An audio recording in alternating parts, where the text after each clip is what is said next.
Hi, everyone. Hello. Yay. Holly, thanks for jumping in. Oh, thank you for having me. Is this audio only? I just want to make sure.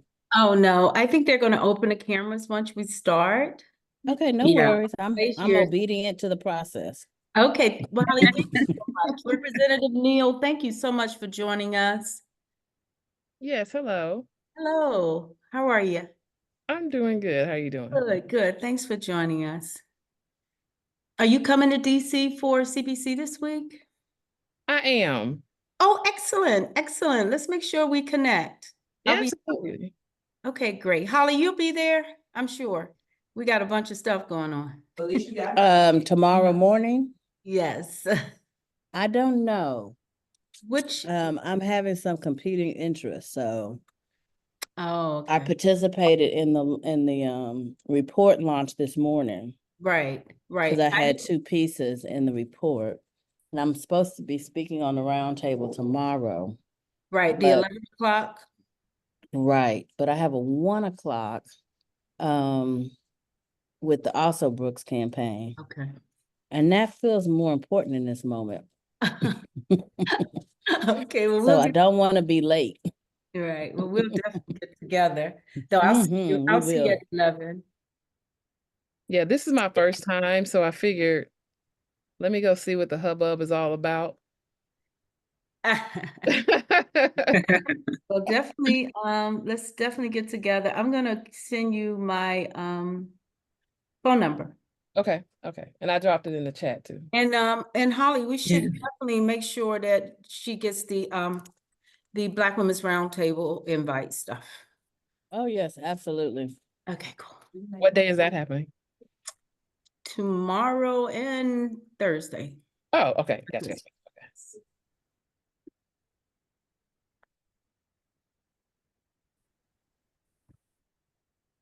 We're just waiting for the cameras to be released, guys. Just thank you and thank you for hanging in there. Okay, here we go. We're good to go. No problem.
Okay, hello everybody. Yay. We're free. We can see Hello. Yay. Yes, we can. we can see everyone. Okay, so let's get started. We're a little bit behind schedule, but what is time? So I'd like to welcome everyone and thank you for attending this important discussion titled Understanding the Assignment and Reclaiming Democracy.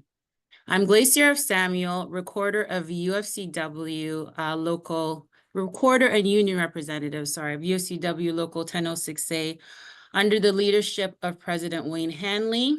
and executive board member of the Minority Coalition under the leadership of President Max Bruni. Thank you for joining us for our second annual webinar for 2024. As many of you know, the Minority Coalition is one of our 4 constituency groups within the UFCW dedicated to promoting and developing diversity and inclusion within the UFCW and the labor movement. In doing so, these communities also provide awareness and support regarding issues that affect their communities. In today's webinar, we'll provide a general overview of what is at stake for the 2024 election, the truth about the right-wing and conservative policies contained in Project 2025, and the steps we must take to combat this threat and reclaim our democracy. The webinar will also explore how you can increase your voter turnout among minority populations with our Get Out the Vote discussion. Speakers will include Congresswoman Yasmin Neal discussing Project 2025, a lawyer Holly Holiday to discuss the Win with Black Women movement, and UFCW Political Director Ademola Afaso to discuss the Get Out the Vote strategies and initiatives for this approaching election. Now more than ever, we all need to exercise our constitutional right to vote in this coming 2024 presidential election. The Trump-Vance administration poses a direct threat to our democracy, the labor movement, and many of our civil rights and liberties of the American people. So let's get started. And I'd like to welcome Sandra Williams, who will moderate the discussion with Yasmin, Congresswoman Yasmin, on Project 2025.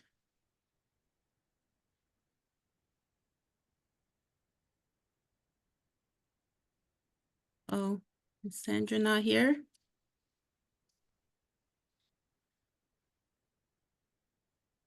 Okay. So how about I don't see Sandra on right now. So Yasmin, how about we hold, we'll just flip things around. If we wanna, Robin, if you we'll let you start off with your discussion with Holly regarding Win with Black Women. Oh, you're muted, Robin. Yeah, because I wasn't ready. Well, good afternoon, everyone. It's so good to see you all on this sunny, beautiful afternoon here in Washington, D.C. You know, we're getting ready for Congressional Black Caucus this week. Hey, brother Ademola, how are you? Congresswoman Neal, and then I have my sister Glacier from the United Food and Commercial Workers Union Minority Coalition. Thank you so much for inviting us. It is a pleasure for me to introduce the sister, Holly Holiday. Holly, I don't have your bio, but I know you, right? Holly and I have been working together for about 15, 20 years now. We work together in coalition with Black women. And so we started this work so many years ago. Holly is a strategist to the heart. She's a strategist. Holly is a lot of times, she is the master behind the scene. And we Black women, we may be the spokespersons. You may see Melanie Campbell out for Black Women's Roundtable, or the Coalition of Black Civic Participation. You may see my girl, Jotega Eni, who cannot be here with us today because some conflict in her schedule. But you may see Win with Black Women and all the Black women across the country coming together. And you see Jotega is our leader, but the person behind the screen, putting everything together, working with Jotega from the start to make sure we can bring all these Black women organizations together. The National Council of Negro Women, we have Higher Heights involved. We have all the Black women and the Black women organizations across the country.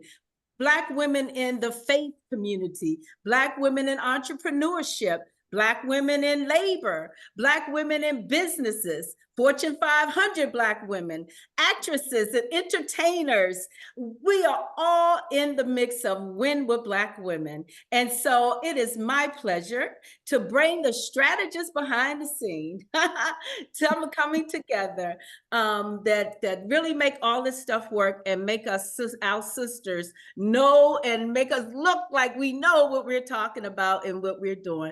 My sister in this good fight, doing this good work, my sister Holly Holiday. Oh, Holly, it's wow. so good to have you. Thank you. I mean, I feel like I should get up and change clothes and put on some sparkly jewelry after that introduction. Thank you so much.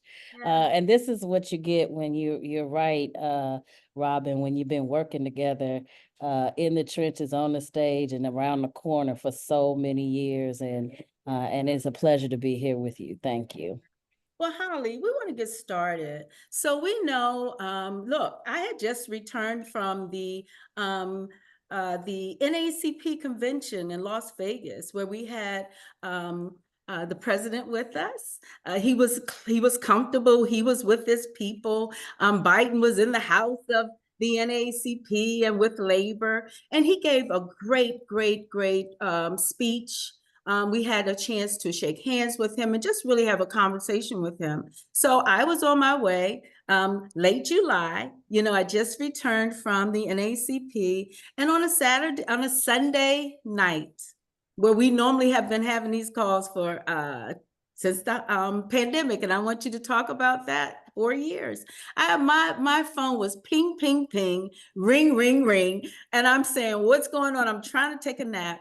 And then all of a sudden, we heard that Joe Biden had decided to pull out of the race and that he was going to make the announcement that he was supporting the nomination of our sister Kamala Harris.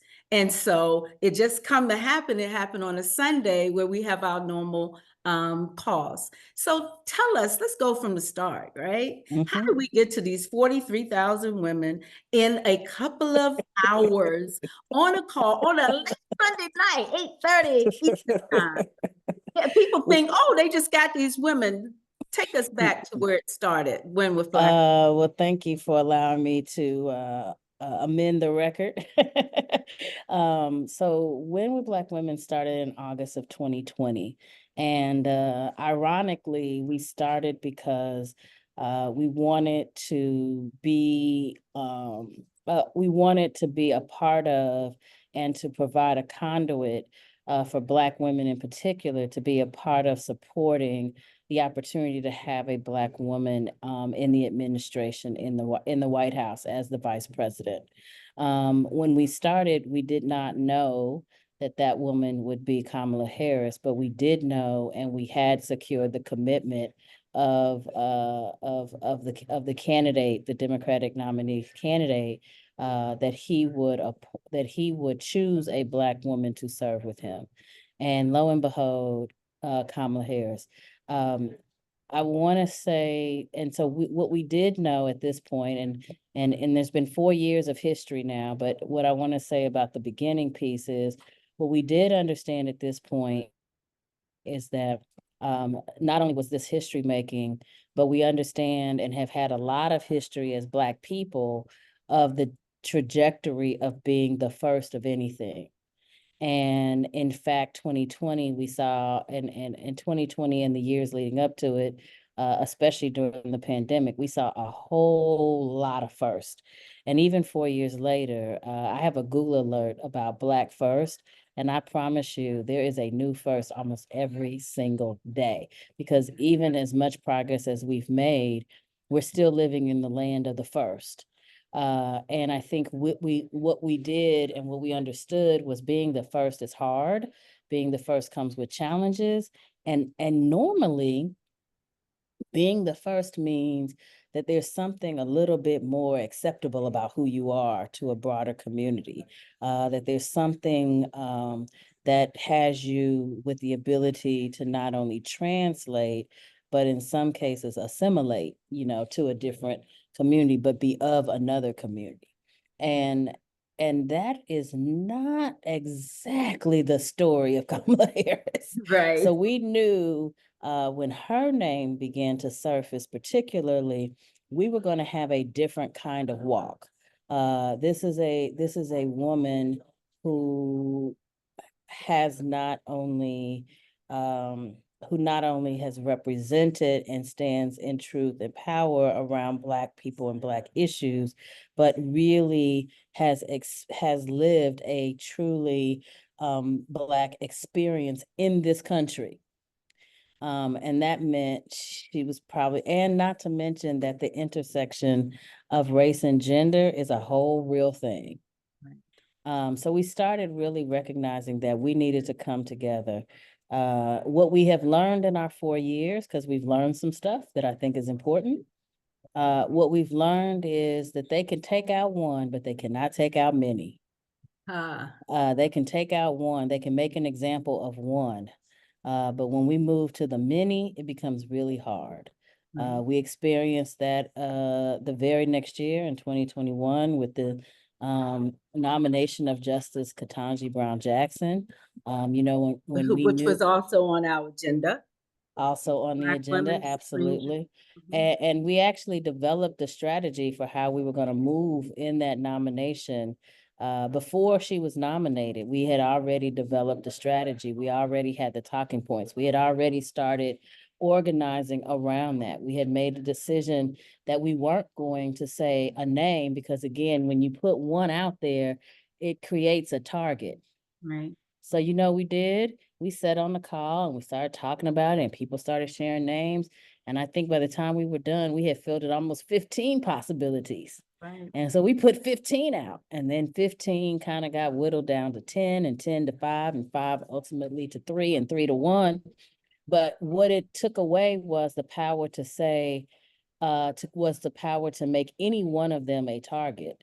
Because if you took one out, here come another, here come another, here come another. And when you present as a collective, and you know, let me just say this, I don't have to explain this theory or this strategy to union folks, because union folks been doing this for years. In Right. many ways, we adopted a lot of union organizing strategies and just applied it to what we knew was going to be helpful. Unions know you don't send one, you send the collective. And that's exactly, you know, what this is. And so fast forward 4 years, like you, we were preparing for a whole different call. We were preparing to help strategize and prepare sisters to be on the front lines with President Biden, to talk about and to help others understand the significance of his presidency, which I still think is a worthy cause to note, that Joe Biden has been one of the most significant presidents that we've had, not just in my lifetime, but in our history. And that's somebody's going to write that story. It might be me, I don't know. Right. Somebody should. But one of the things that's really significant, but then life changed. Right. And I talk about the brilliance of Black women because they knew the call was going to happen that day. Yeah. So when they got the news, they started to amplify the call Right. because they were already on media. Yes. Because again, we had been prepping women to be in the public atmosphere. Right. So when they came to call, they said, well, we gonna wait on the call. Right. We So gonna wait on the call. So yeah, then that was like putting a bat signal out. exactly, right? Sunday, we were working it. So Holly, I mean, you just said some significant things. And I think we as Black women, we just do this work. Like you said, we know just how to do. And because there's so many of us in our coalition, right?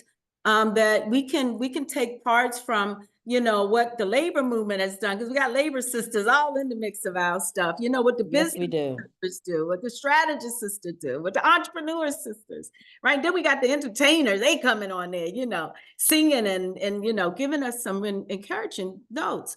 But people don't understand that we started putting these lists together, Supreme Court Justice of Black female. We started that before the Obama administration. So Biden was used to us. He was used to us bringing our agenda and our issues to them. And so Mhm. we would determine if we were going to support Biden for 2020, then this is what we wanted. We wanted a Black woman vice president candidate. And some Mhm. people said that'll never happen. That will never, ever happen. We're not going to have a Black woman that's the Black vice president, the first woman, and she's going to be Black. But it is the resilience of Black women, and people just really don't understand the power of us. So when we Yeah. like you said, we started that call. You know, we used to meet in person all the time, but we made it work when we could not, and we were in the middle of the pandemic. So 2020, we started these calls 4 years, and still we got a Black woman, female. And you said, we didn't say the name, but we gave you a list. These are what? She's qualified and she's ready. Now here, 50 names, right? So now that call happened, like you said, it was already Sunday when we got the word, and we already meet on Sunday. But look, it's normally what, 5,000 of us on a Sunday. Then we got to what, 43,000 women on that call on Sunday. And we are, like you said, we always ready. So we were prepared to do the work quickly. Then let me ask you this. So, you know, we were on the call, 43,000 Black women.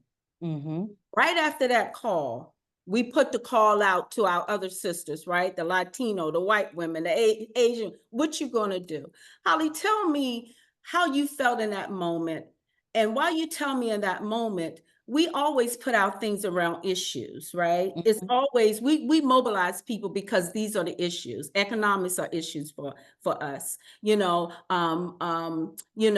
reproductive rights, right? Our rights. Tell me, how did we get those white women, all that money going, all these, then we got, white dudes for Kamala Harris right after our call, then was Black guys for Kamala Harris the next days, right? Sororities, fraternities, Divine Nine.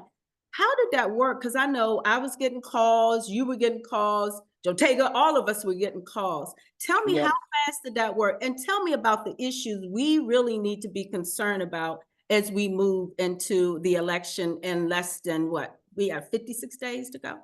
Yep. So let me say this. We would normally host a call of, 700-800 people. We said, oh, this gonna be big. We probably get about 1,000 people. When we realized, and so there was some technical things. We had to keep updating our Zoom to have more capacity. Ultimately got to a 50,000 capacity, where it didn't wig out on us, because we had 3,000. Oh, wait, 3,000. Okay, well, let's go to 5,000. What? 10,000. What? Okay, what's the highest? We can't keep playing these incremental games. In the meantime, while we were doing that, Black women were doing what we do because we have been trained to figure it out. And they said, well, we don't know if we'll be able to get all of our people on, but what we can do is we can open up our phone line and let them listen.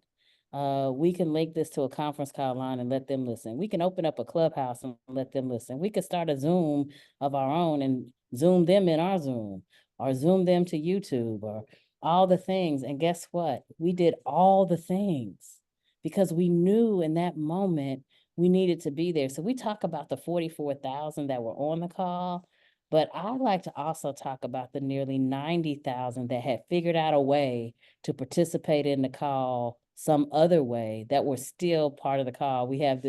I have this saying that said, it's 90,000 people that was part of the 44,000. Because they found their way. And in finding their way, they also modeled to others how it was possible to do. And they said, wait a minute, you can just have a conference call and invite your people and they show up and you can do a whole conversation and you can organize on a call and you can raise money on a call. Well, we can handle that. We made it accessible. And we did that intentionally because our calls were the hallmark of our calls, and the genius of our calls is about accessibility, is about joy, and is about progress. Yeah. When you mentioned issues, and with issues, I'm going to go to progress. The issues that are important to our communities are issues of progress. And I think why people resonate so much with Biden to a certain extent, but even more with Kamala, is because the Republicans want to talk about how to sustain. Mhm, And sustaining is good mhm. for some, but prosperous is good for everybody. Right. And that's a different conversation. Yeah. I mean, yes, it feels like a struggle to sustain, but if I'm really digging into what I want for my life, I don't want to be a sustainer. Right.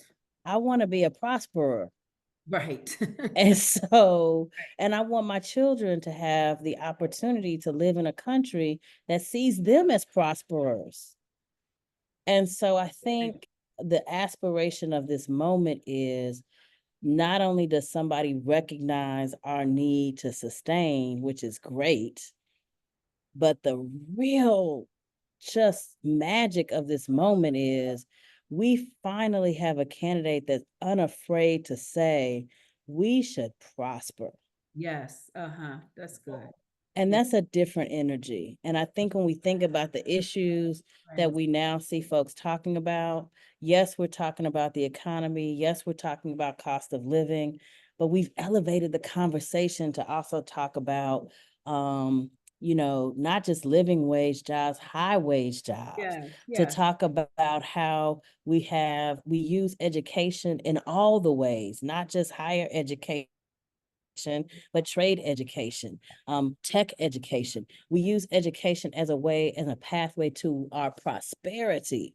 Right. That is a new frame for what we've been hearing from some of these candidates. And what's exciting about that is that finally we're able to do something revolutionary, and that is to connect the top of the ticket to all the other pieces on the Yeah. ticket. Yes. That's right. And so many times when we're trying to make that happen, especially if you're looking at it through a party construct, you'd be like, okay, wait, what does this have to do with this? But for the first time, because we have a candidate that recognizes all of those things that start and touch and concern us as people first, and Right. then elevate that to a national status, Yeah. we can actually talk about this prosperity conversation and this economic empowerment conversation, not as buzzwords, but as something that concretely touches us and everybody who's on the ballot talking about what they want to do for our communities. That's It's right. just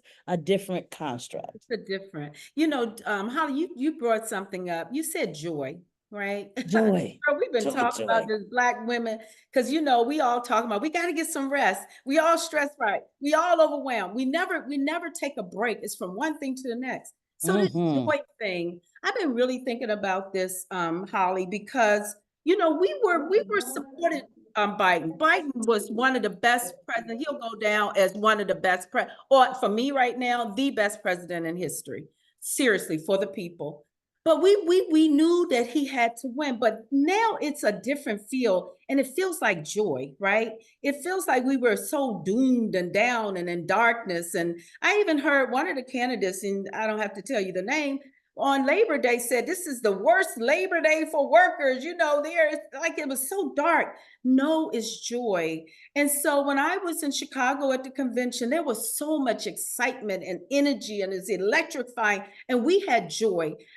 My last question to you is, as we approach November 5th, what does people need to do? What do we need to do to keep the momentum? That's the hardest thing, right? And that's the thing we said on that call that Sunday night.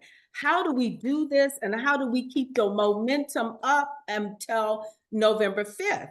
Because right now we're going to have the debate tonight. So right now, the debate, I'm listening to the news. I'm anxious. I'm excited, but I'm anxious. I'm excited, we know that this debate, we know that this cannot be like the determination of the outcome of our election, because we know all the real issues. How do we keep people focused on the work, focus on moving forward, focus on the issues, no matter what comes every day right now? And Holly, we've been doing this for many, many years.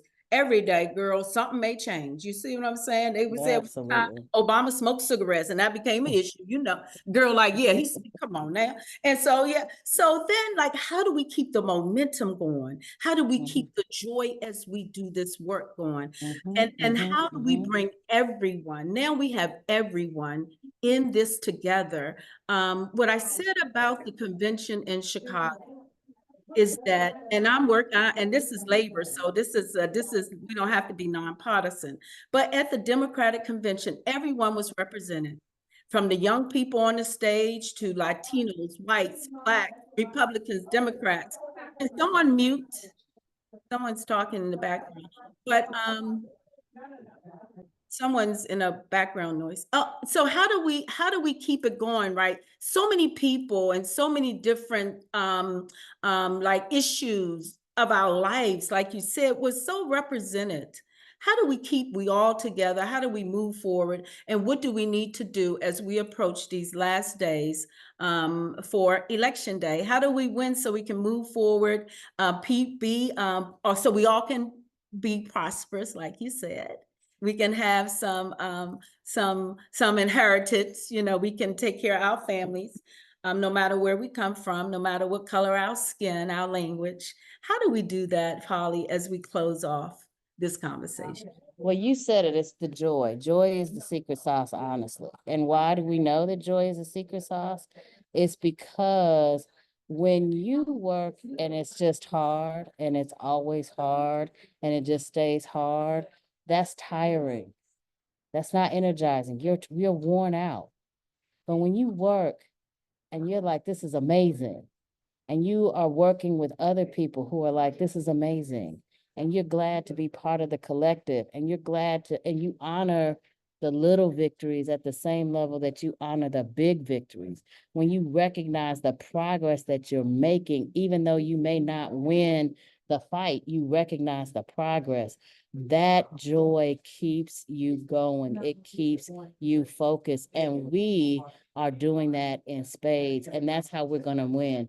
When you hear whatever happens tonight is really irrelevant, because the response to what happens is we are continuing to make progress. We are continuing to celebrate our joy, and we're going to keep moving forward. And every step we take is going to be done in our joy moment. That is what is separating this elections from elections that we've had in the past. We're not so focused on just the end. We're focused on bringing joy at every single step along the way. And that is going to get us to the victory that we want. Oh, You, because I was on mute because I wanted to hear that. Holly, thank you so much. And you know, we as Black women, honey, and we cute too, honey. We real pretty. So so you should bring joy just by looking at all of us, right? Hey, so look, thank you so much, Holly. I really want to thank you for all your work, your partnership, you know, always being the strategist behind the scenes. And sister, you know, I'll see you very, very shortly in a couple of hours. Thank you. It looks like I've been outed, so I'll take it. And I want to thank you for that. Holly, thank you again for joining us. Thank you, Glacier. Bye. okay. Thank you, ladies, for such a delightful conversation. Holly, I'm not sure if what your schedule permits, but if you want to stay around for the entire call, that would be great. I wanted to remind participants of the webinar that there's a Q&A box at the bottom of the screen. If you have any questions that you wanted to ask for any of the speakers, please leave your question in the Q&A section there. And we'll look at them and take them up as each segment goes on. And so again, thank you, ladies, for that wonderful discussion. And I want to move on to our next segment, which is the discussion about Project 2025. And Congresswoman Neal, my apologies for the mix up a bit, and I thank you so much for your patience. We have Sandra. There are some technical difficulties, but she's here. So I'd like to welcome Sandra Williams, who will be moderating the discussion with you, Congresswoman Neal, about Project 2025. Well, good afternoon, everyone. As you all know, sometimes the devil is busy. So our internet in the building went down. I was like, oh no. But we are back and just as timely as ever. It was a great panel to hear Robin speak with Holly. And now we're going to delve a little bit deeper. As it turns out, you have just given our state representative, Yasmin Neal, the boost that I talked to her about just earlier today. She is a rising star in the Georgia State Legislature. We have, our discussion is going to be about Project 2025. We all know that that is a 922-page document. Many of you have seen different excerpts from that document. And one of the things I want to highlight is the piece about labor. You're going to hear from Representative Neal. But when they talk about eliminating child labor rules and protecting children from working in unsafe conditions, we are the UFCW and RWDSU. What I would like to say is we represent a lot of workers that are in meat packing plants. Well, let me just tell you, Representative Neal led the charge. She was a staunch fighter against House Bill 501 here in Georgia that was trying to change legislation that would allow for children to be in dangerous situations in the workplace. And so with that, I can go on and on about her accolades. I will tell you, she has a very diverse background. She is a true Georgia native. Many of us are transplants there, but she actually started here in Georgia. She was born in Clayton County. She has worked for the county police department, so she is very well aware of many of the issues that we face in our communities across this country, but particularly in the South. So without further ado, thank you for joining us, Representative Yasmin Neal. And thank you for talking with us about Project 2025. Yes, yes. Thank you so much. Thank you, Sandra, for your constant kindness and continuous support over the years. Thank you to the coalition. I'm glad to be here today.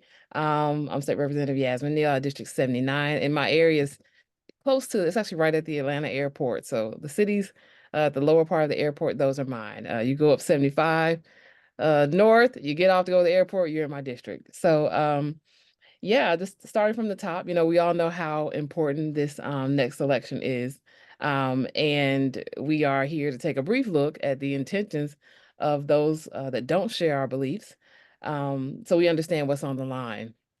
We are reviewing a detailed blueprint of a conservative organization's plan should they take over, but technically they've already started. They've already started with our Supreme Court to start dismantling some of the things that we hold true over countless years. Democracy is on the line, freedom is on the line, and our way of life is on the line. And actually that goes, disregards whether your race, color, creed, that affects all of us. And I think, unfortunately, the conservatives don't realize how it harms them as well. I think the biggest concept that relates to this Project 2025 is the fact that, you know, our counterparts are big constitutionalists, even though Project 2025 is a complete anti to the Constitution. So instead of jumping to my PowerPoint, I did want to highlight some of the union concepts that are not on the PowerPoint. So starting with number one, the goal is to eliminate up to 1 million federal jobs.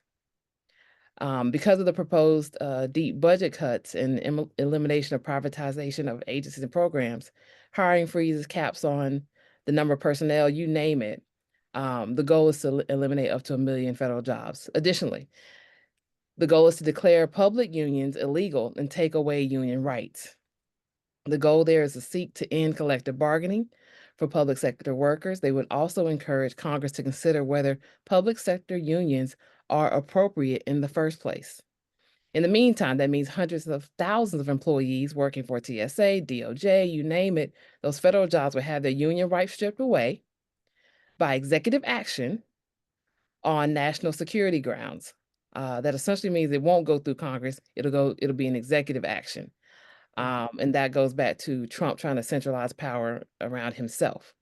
For other agencies that still have contracts in place, they would reinstate Trump's executive orders busting unions and directing agencies to renegotiate contracts to obtain the strongest possible management rights.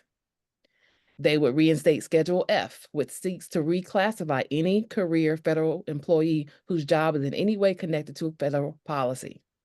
This new classification politicizes the civil service and allows the administration to hire and fire for political reasons.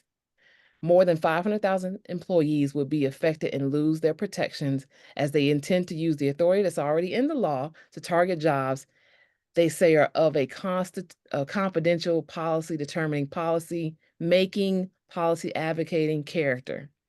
And just so you have an idea of those numbers, there are about 508,000 of those jobs in the federal government. And there are other numbers that are outside of that that are unknown. So the effect of that could be much worse than we anticipate. So Additionally, Representative Neal, let me just interject this question for you. Okay. Most of us are aware the qualifications that you have to meet in standards for government jobs are pretty significant. Will you agree? yes, I agree. But the vast majority of people that actually obtain that certification or those qualifications oftentimes are people from the Black community. That is correct. What is your view of the impact of that kind of change on our community after you fight and you train and you learn how to be able to compete for a job like that, Right. win the job, and then have it taken away from you? Yeah, absolutely. It's hard enough for us to be gainfully employed already, especially employment that pays us a livable wage, a decent wage. So that would be it would be detrimental to the African American community. It would be detrimental to the minority community as a whole. And we already have a huge wealth gap, and all this would do is widen that wealth gap and then put us on federal programs or just welfare programs in general that they're also trying to cut in Friday 2025. So it's the complete anti of everything that we stand for in this nation.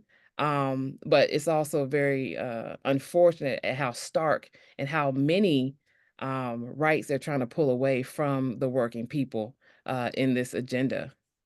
You know, it makes me think about, as you said, you don't want you don't want those that need to, from time to time, use public assistance Yes. or have safety net programs that exist. So you Yeah. want to cut those. Can you speak about what you see in terms of public education through this Project 2025 Yes, absolutely. proposal? Let me pull my and you can feel free if you guys want to hop to the PowerPoint, that is perfectly fine as well. But let me briefly hop over here. and Okay. get education. So when it comes to education, the key focus would be to dismantle the Department of Education.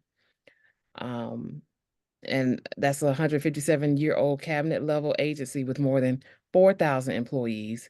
It would make it harder to file discrimination lawsuits in the education system. Additionally, the Department of Education would disappear, crippling the public education system, which educates the bulk of Black students.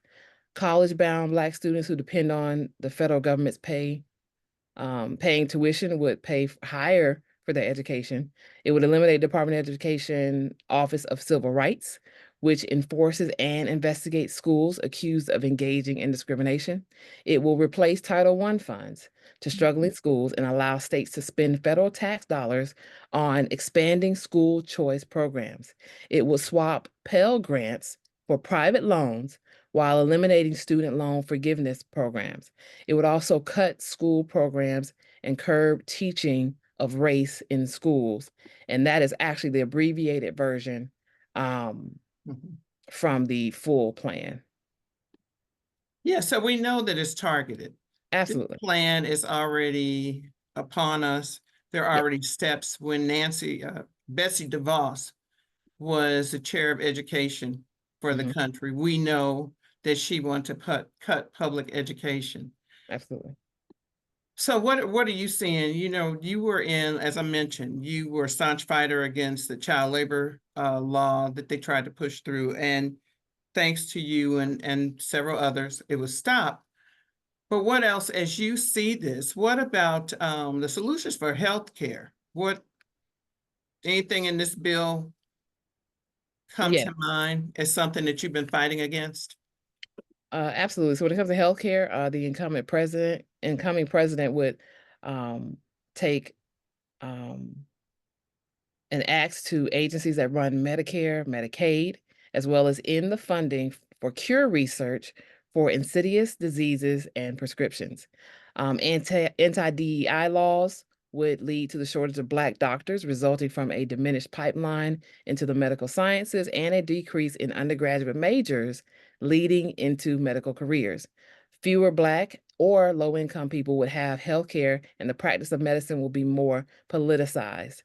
Black women, especially expectant mothers, will continue to have the worst health outcomes, of course, when these things are rolled back, and abortion providers would face criminal penalties requiring the government to track miscarriages, stillbirths, and restrict access to Plan B contraceptives, even if insurance does cover these things. And like I said, this is an abbreviated outlook on the healthcare portion. And I Okay. can continue on. I can go into climate justice. There's a few points there. They call for cutting up the Department of Energy, the Environment Protection Agency, we know as EPA, the National Oceanic and Atmospheric Agencies. Looks like we're cutting over to your Perfect. PowerPoint. There you go. And eliminate multiple clean energy programs within the Department of Energy. You can scroll down to criminal justice. In the criminal justice portion, they will politicize the Justice Department with the president's political appointees and order investigations of his political enemies. Police departments under federal supervision for longstanding patterns of misconduct will be unleashed. And also that talks to at one point when Trump mentioned giving a pardon to different criminals that should not receive a pardon should he become president. Additionally, it increases the likelihood that more Black people will become victims of aggressive law enforcement with no federal consequences. And scroll down some more. We actually had a bill come through the House of Representatives that potentially could roll back the ability to file lawsuits against law enforcement as well. And we were able to stop that. Additionally, the school to prison pipeline will expand for Black K through 12 students, especially boys who are funneled from school into the criminal justice system. Additionally, Okay, wait a minute, put a pin right there. yeah, When you say will funnel or expand the number of Black boys that mhm, go through the criminal justice system, we already know the elimination of public education will impact us. right. Lack of jobs will impact us. Healthcare, because education, healthcare, jobs, all of that's tied together in making a life. Can Yes. you tell us what you see? You're a former criminal justice professional. Mhm. What types of interventions did you guys use that you will see go away if this plan is put into place? It looks like they're trying to pull the ability to be accountable from the local entities and, centralize it to possibly a federal agency that he creates. And like, so for instance, when I was a police detective, and I worked kind of major felonies, murder, rape, robbery, you name it. While being a detective, I saw, Black and brown people come through our hands, and I saw what our society kind of did to them. I saw the situation that they were put in. Some of the situations were tough, and they made decisions based on a social issue, as opposed to just being pure evil. I had young people that were stealing not because they really wanted to steal, because they didn't have any food at home. I had people running away from home, not because they really wanted to run away from home, but they didn't have any lights and water, and their friends did. But with that, in those environments, for instance, I was on the conduct review board for the police department, and that is a board that determines what punishments an officer would get when they violate someone's rights, excessive use of force, you name it. We would bring down that penalty on officers. Additionally, when I was an investigator at the sheriff's office at one point in my life, I was also in internal affairs. And internal affairs, we would do the same type of work. We would monitor activity, whether it's employment related or criminal activity of law enforcement officers, and we would penalize them up to termination. And so when you remove the accountability from a local entity and you give that accountability to someone else that's not even in this space, the goal one is to remove the oversight. And when you remove oversight, especially from law enforcement, you give you open the door for a lot more violence. You open the door for the ability for law enforcement to become very harmful because they are unchecked. And so, it's imperative that Trump does not get into office, because we will be in I feel we will be in a much worse situation than we currently are. And we do have, the accountability opportunities in place for law enforcement. Okay, thank you. Absolutely. And also too, closing out the criminal justice portion, arrests in schools will metastasize when police are called for minor infractions. That happens already, but we've worked to really drastically reduce that and change the viewpoint of how school resource officers are viewed, for them to be less violent, to make, especially in Black and brown communities, and try to, we brought in programs, even in Georgia, where you have your peers or, your dads or these different groups that come in to handle minor infractions instead of arresting Black and brown people in schools. And so, a proposal such as Project 2025 would go against those concepts. Pushing down into faith. When it comes to faith, directly and indirectly integrate Judeo-Christian tradition into official government policies, from using taxpayer money to fund parochial schools and pushing for businesses to be closed on Sunday. And I think this is the biggest contradiction of all. I find that sometimes individuals like to have a selective Christianity. And so this is, one demonstration of that, trying to use faith in a way that promotes your policy and not actually based on what the Bible says. So additionally, it allows churches to retain tax-exempt status, even when engaging in racial discrimination or partisan political activity, and it reinstates the ban on religious non-Christians immigrating to the U.S.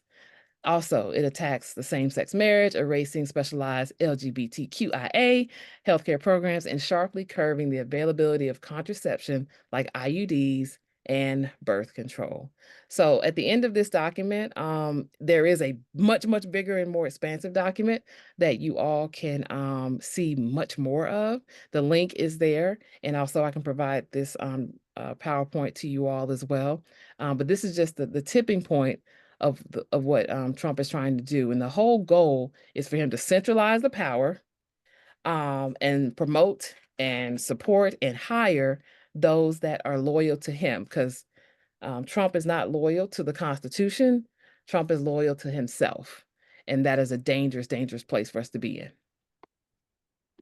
Well, I thank you for that. We know that this is, and I heard it described as a joyful fight, but I will tell you this, here in Georgia and in the South, we are joyous to Yes. be able to engage in a different thought pattern. Yes. But there is nothing joyous about the people that we have to confront that have these ideas, because Yes. we face them every day. And it is a continuing challenge. As many of you on this call may have heard, we have a state election board that has decided that any county, any election worker in a county can say or call to question your vote. That makes it extremely difficult. Yasmin, can you speak about that? I know it impacts you directly, being someone in the legislature, but from county to county, anyone can come up and challenge your vote. Yeah. I think the biggest concern that we're having with the state election board is the conflict between, are they actually allowed to do that? Because there are granted, they have their rules, what they can and can't do, but also there are things that have to happen legislatively. And the challenge is that we feel as though the attempts that they've recently made are legislative changes that are outside of their purview. So a lot of and even today, an amicus brief is being filed as well, along with the lawsuit that was filed earlier after these changes were made, to challenge the fact that what they are doing is not a function for themselves. It is a function of the legislature, and they need to stay in their lane. Yeah, thank you. What we're finding is, and you see this across the country, is people an overrun of authority. You know, you want to stack the bench with GOP candidates, the people that have never tried a case in court are now sitting on a federal bench, and those are lifetime appointments. These are the reasons many times that we find it difficult, because often when you talk to voters about, well, do you know who the judicial candidates are? I've always said those are the folks that we need to know first and foremost, because they really have a long-term impact, not only on individuals, but on our community.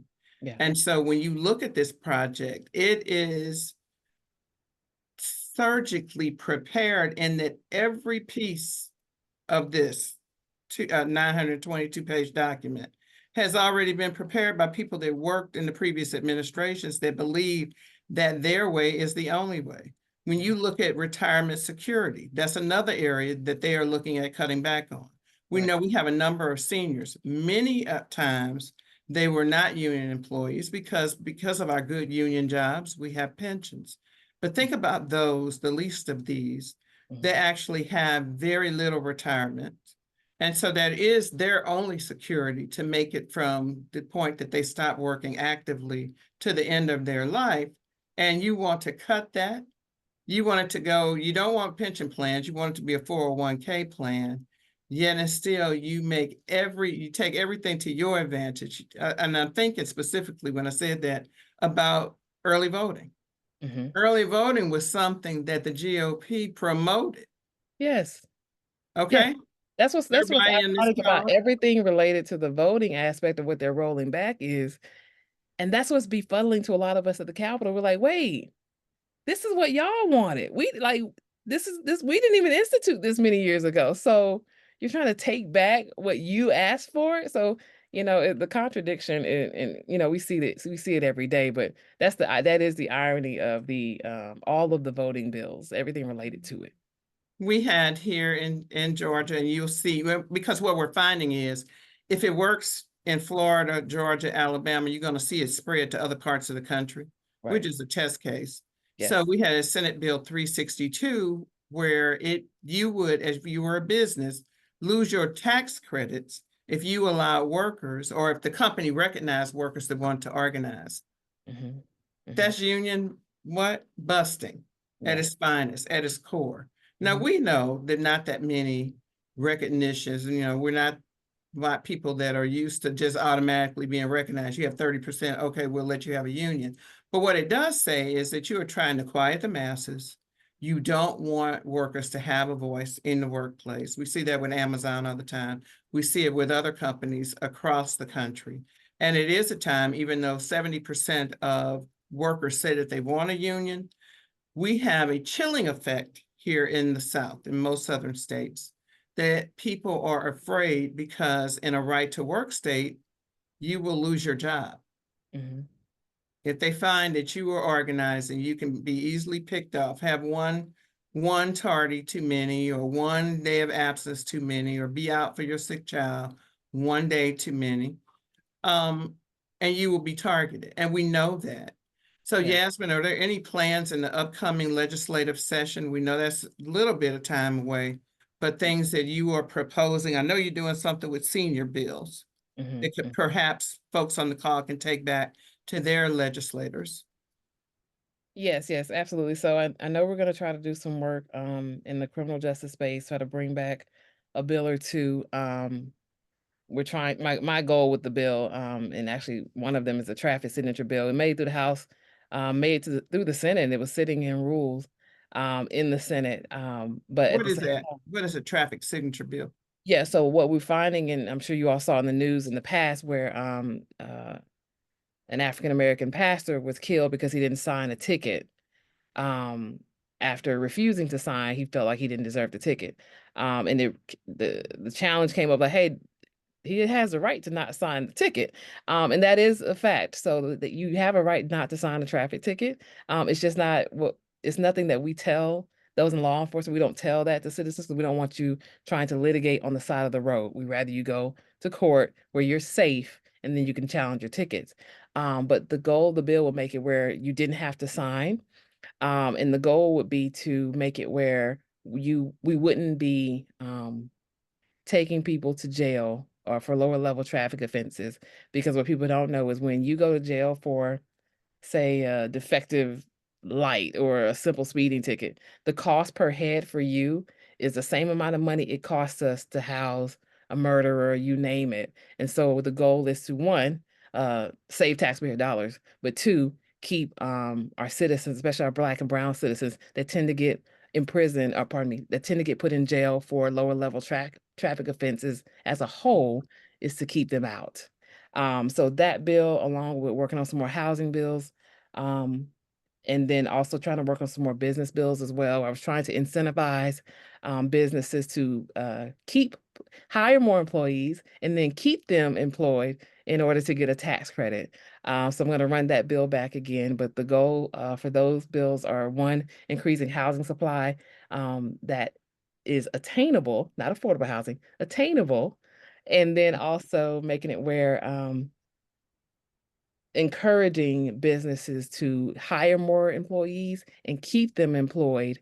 Because as we know, oftentimes businesses will have a number of positions open and they simply refuse to fill them. And so we're trying to incentivize that because a working economy is a thriving one. And so those are some of the high level stuff I'm working on. I'm sure that's going to change as we get closer to January, but I know high level, that's what I'm going to be working on. Well, it does. And to me, it all ties to Project 2025, because we need to be actively not just reacting to that project that's already started, but we need to be thinking about what bills help people, what bills help working families. Yes. I'm very familiar with the signature piece because we represent people all the time. When they are presented with a disciplinary action, they're typically asked to sign it. If you refuse to sign it at work, it goes on to refuse to sign, but you don't lose your life. Right. You refuse to sign a traffic bill. We see what happened with the minister, where he would succumb to injuries from the police. Right. So it is all connected. We have to view it as connected, not as silos, because we don't live in a silo. Absolutely. And that a number of others too, and I think that's why it's important for your legislators to reach across the aisle, because you'd be very surprised that I didn't get a single no vote for either one of those bills, but also the other bills I passed as well have been supported by the other side. And so we just as a whole have to get really creative with how we engage the counterparts on the other side, because there are a number of opportunities that we can have. We just have to get really strategic at how we do it to make sure they join forces with us so we can get some bills passed. It is possible. Well, I am looking at the time. I want to thank you always for coming on and talking with us. But I look at the time and I know we're about to run over, but thank you so much for joining us today. You are a staunch supporter of labor. You always come through for us. And tonight we have a watch party for the debate. There's labor, legislators, community. So we all come together to work on our causes and for our future. Thanks again, Representative Yasmin Neal. Absolutely. Thank you so much. Thank you, ladies, for that wonderful, informative discussion. There's so much to unpack there with this Project 2025. But again, the more information, the better. And I want us to move on to our next segment. Time is running out, and we'll go through some of the questions at the end of this last piece. But I wanted to introduce our next speaker.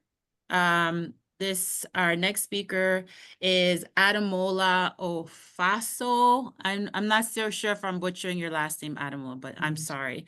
And I'll just give you a brief bio. We can get to it. You don't want to do the bio? Okay, no No. problem. So No. I'll just say political director, UFCW, everything politics. Go for it, Adam. All right, thank you so much, everyone. Thank you, Glacier, so much for having me. And so talking about exercising your rights in GOTV. In the case of elections like this year, there are many ways to exercise your rights, but the one way I really want to focus on is voting. That's the biggest exercise you can do this year. And the reason I want to tell you that is I'm going to show you some numbers in a minute, but I want to give you two numbers.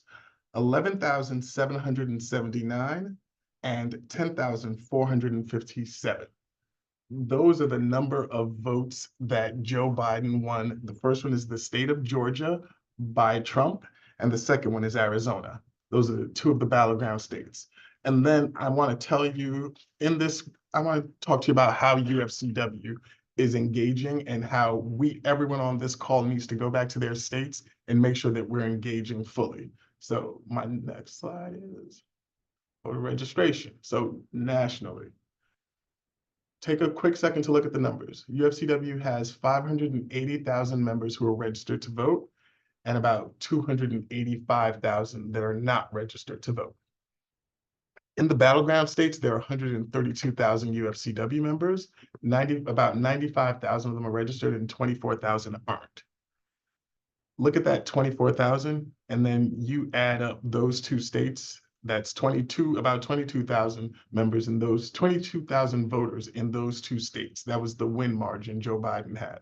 So now you spread out these members across all the battleground states. It's about 3,000 and change in each state. I do that to tell you exercising your vote is part of the difference making. Our organization can be and should be a difference maker if we make sure all of our members are registered to vote. Everyone will tell you your free speech, that's an important right. That's a right we have to exercise. We have to talk to everyone about what's going on. We have to. But if we do all the talking and none of the action of voting, it doesn't matter. So one of the big things UFCW's political program has been focused on is making sure our members are registered to vote. And not just in the battleground states, but in states all around the country. So the easiest way we've been doing that is through our online voter registration, where if you are not registered, so some of you on this in this meeting probably have not seen these ads because I'm gonna bet all of you are registered to vote, so you never saw this ad. If you saw this ad, don't tell anyone, just make sure you click on it next time and register to vote. But we are pushing these ads out to get our members to register to vote. They see the ad, whether it's on their cell phone, on their computer, iPad, TV, they get an ad and it links them to that website right there, UFCW Votes, to register. You can check your voter registration, and it's called ufcwvotes.com. So I'll say it one more time and I'll put it in the chat, ufcwvotes.com. You can look up your registration status, you can sign up for vote by mail, and you can register to vote. I'm going to say it again. Look up to make sure you're registered at your current address if you've moved. So you want to check that. The second thing, you want to make sure you're registered. Third thing, you want to make sure if you want to vote by mail, like I'm on the road all the time, so I either early vote or vote by mail.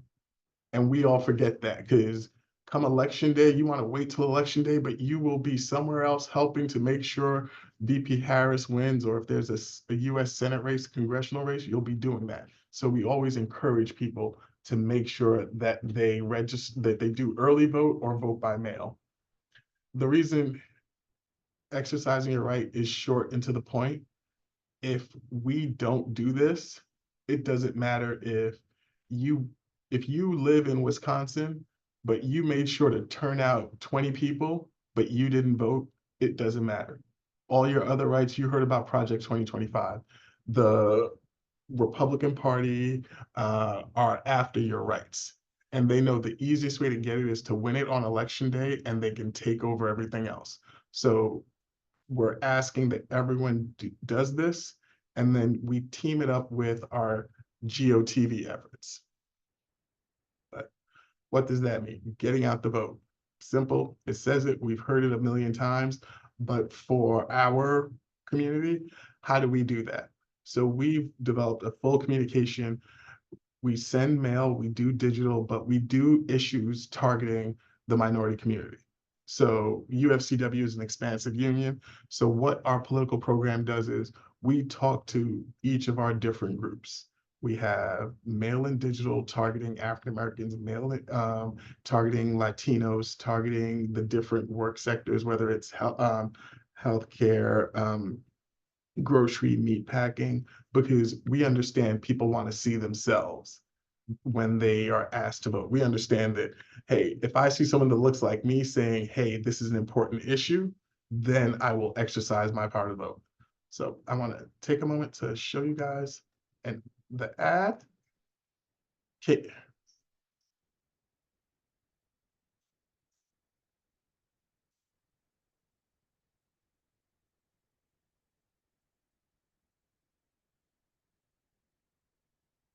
Did folks hear that?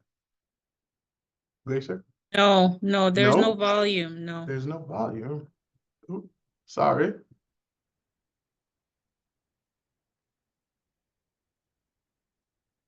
Still no. Us. Learn where the Better? candidates stand. Oh, there we go. Okay, sorry. It was sitting in my headphones. I'll play it one more time.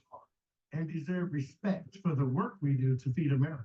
So we need someone who will work hard for us Learn where the candidates stand. on the issues that matter most.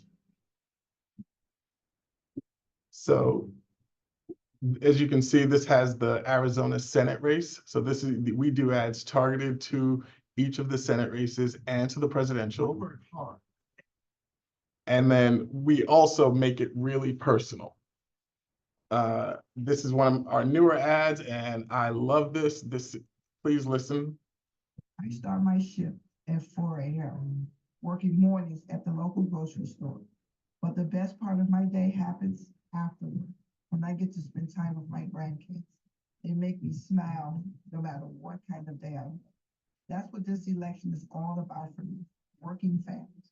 I'm Lavita, I'm a UFCW member, and I'm voting because there is so much at stake this November for working families like mine, including their futures. And in making it personal, folks, if, our hope in doing this ad is that, hey, Glacier you see yourself in the ad and you're like, I need to vote. You see your families in the ad and you get a reason to vote. So we do ads like this to get our folks motivated to vote. And then we also do mail. I know some of the people probably have not seen our mail because you are sitting outside of the battleground states. But if you see the mail, we start out with a series of comparison emails. With the way this election turned out, with Vice President Harris coming in towards so late in the game, we did a couple of Kamala Harris only introduction pieces to introduce her to the membership. But then we switched over to our comparison piece, talking about where Vice President Harris and Donald Trump stand on all the issues that matter. And I hope you can see this, like we touch on what Trump said to Elon Musk, so that people understand how he actually feels about them. And we talk about healthcare, we talk about pensions, and the goal around all of these comparison pieces is to hopefully and you see the bottom, it says check the facts, is to help our members learn as much as they can about both candidates. Like, yes, everyone here, you can see by my background, UFCW is all about Harris Walls, but we want to make sure folks can make their own decision, because as much as we tell them over and over, Donald Trump is a piece of whatever, unless they see it themselves, they'll never believe it. So we're doing pieces like this, and we're working on a piece about Project 2025 that will have a lot of the points that people aren't talking about. One of the ones that always shocks me is getting rid of having people convert overtime to PTO. We want to get that out to the membership, because if you're a Trump supporter and you realize one of the goals is, hey, instead of giving you PTO, you can just use your overtime towards PTO, I don't think a lot of our members will appreciate that. So our GOTV is targeted around helping them to learn what's going on, but then it's covered, it's all wrapped under the traditional work of canvassing and phones. We will be canvassing, and many of your locals are sending folks to all of the battleground states. I think we have up to 100 people coming into the different states on top of the members that are already out doing work in each of these states. Those are the traditional everyday thing as labor that we know that we do really well. But we're putting all of this together, and the main goal, it's a singular goal. Have everybody vote and make sure they do it early and just once. We don't want anyone to go to jail. So not early and often, just early and once. All right. Glacier, I'll take it back to you because I know we run a little bit over. Thank you so much, Ademola, for that discussion and all the different initiatives and the awareness that you're sending out there. The more info, the better. We need everybody to get out and vote. And I wanted to, I don't know if anybody has any questions for Ademola, but we had some questions posed in the Q&A section. Congresswoman Neal has been answering some of these questions. Unfortunately, we lost Holly Holiday. But if there's any questions that you have, please share. We still have a few minutes. But in the meantime, I'll just continue on with our wrap up. I don't know if Congresswoman Neal, did you want to add anything, or are you just, I see you're responding to these questions in the chat, so we're good. You're I'm mute. just hanging out, so Okay. as they pop up, yeah. I see you answering them. So thank you very much. Okay, so let's continue on. We're almost there. So we're in a pivotal time right now. I mean, I don't have to stress the importance of what's happening. So the stakes are high, and stakes are higher than ever. Voter apathy has been on a rise due to political madness and economic disparities that have unfolded over the years. Some feel that it's hopeless, but we cannot sit back on the sidelines this time and let others make the decision for us. I just want to remember what happened, everybody to remember what happened in 2016 with Hillary. It is imperative that we all do our part and vote. Voting is the way we choose who represents us in local, state, and federal governments. Governments make decisions about every part of our lives, from roads to hospitals and schools, industry, farming, exports and imports, taxes and rates, environmental rules and protections, workplace conditions and basic wages, and the laws that shape our communities. In a democracy, each vote is equal, each voice is equal. By voting, you're part of the decision. You're making a choice about how your community, state, or country functions. If you don't vote, you're relying on someone else to choose for you. And again, we all know what happened in 2016. Voting gives you the power to create positive change for your community and determine a better quality of life for you and your family. Voting together with your neighbors, family, and friends ensures that your shared values and issues are prioritized, that you play a key role in choosing who represents you and where government funding and resources will go. The more we vote, the more powerful our voices become, and the likelier the issues that are important to us will be heard. Every vote counts in a democracy, so get out and vote.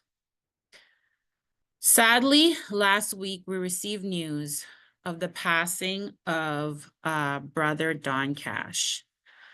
And I just, before we wrap up, I just wanted to say a few words about Brother Cash. His passing was a shock, and it's been felt by so many in the community, in the labor movement, by his friends, colleagues, and more than anybody, or by his family. Don dedicated his life to the movement. Yeah, he was always telling me it's a lifestyle and not a job. His tenure speaks for itself, and amongst his many titles and accolades, he was a former president of Local 400, as well as the Minority Coalition, and was instrumental in the creation of the Minority Coalition. He left a hole that cannot be filled. But we will carry on and continue the work that he started because he would have wanted it no other way. Rest in peace, Brother Cash. So once again, I'd like to thank you all for joining the conversation today, and a special thank you to our speakers for sharing information that will help our community. And UFCW members get the facts needed to make an informative decision when voting this election. Thank you, everybody. Thank you.